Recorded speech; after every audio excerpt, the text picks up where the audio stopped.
انتوا في العالم لكم ضيق كبير، ثقوا انا قد غلبت العالم. غلبتوا ازاي يا رب؟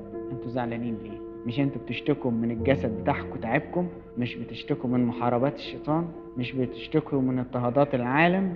انا اخدت الجسد ده ونقيته وطهرته ومجدته واقمته عن يمين الاب. ثقوا انا قد غلبت العالم. هو الغلبة اللي انا هغلب بيها غلبة ايه؟ غلبة مادية ظاهرية؟ دي غلبة ابدية دائمة، لكي لا يعود فيما بعد جسدكم يغلب. مش ممكن هتبقى فيه بعد كده حد يقدر يغلبكم. عشان كده لما اقول ثقوا انا قد غلبت العالم، يبقى يعني صدقوا انا غلبت العالم. لكن لما قلت لكم ان انا سايبكم وماشي، ملأ الحزن قلوبكم. ليه؟ لان ما انتوش فاهمين. انتوا اعتبرتوا الموضوع علاقة جسدية.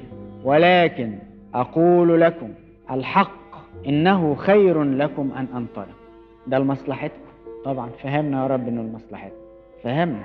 ابتدى الواحد يفهم الآيات اللي يقولها المسيح في صلاته الوداعية: أيها الآب أنا قد أعطيتهم المجد الذي أعطيتني. المجد بتاعي كله اديته لهم.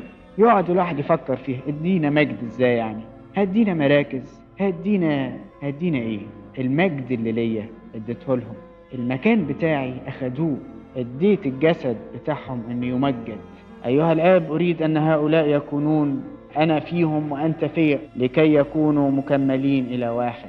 إحنا واحد لأنه صعد بجسدنا إلى السماء، هو الرأس، والكنيسة كلها هي جسد الرب يسوع. ليكون فيهم الحب، والحب اللي ليا ياخدوه. وده كله تحقق بالجلوس عن يمين الآب. ليك المجد يا رب.